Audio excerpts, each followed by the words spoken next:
wa rahmatullahi wa barakatuhu.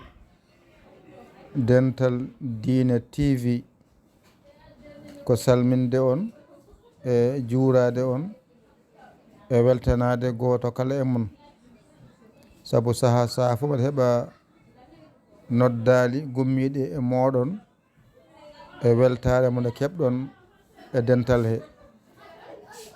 Ɓe mbaɗa erago faade e moɗon onon wonɓe e Dental Dina TV nde mbatton balle moɗon e golle meɗen, nde mbatton balle moɗon e golle meɗen.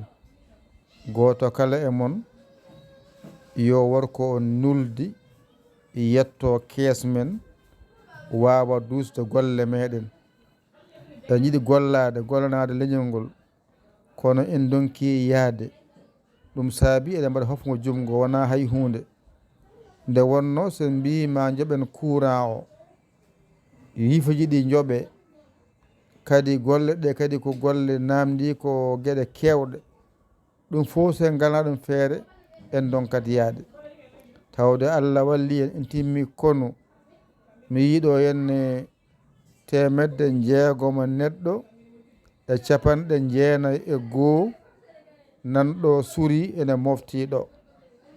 Goto kala ene andi hoore muɗum ƴetto ko wawi nulde en, oɗon gandi numéro o 00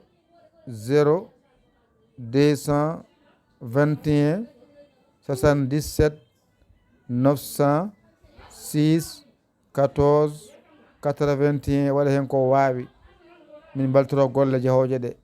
On jii ene toon 350 vidéo, ɗum wona ñalawma goto, wadde en gollima toon no moƴƴi.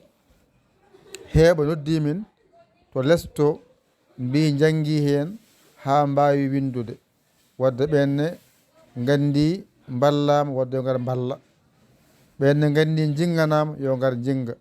Ko galle men golle men, hoto hay goto ɗaw hen hoore mum, ala suka ala mawɗo ala debbo ala gorko, fof waɗen jungo mum.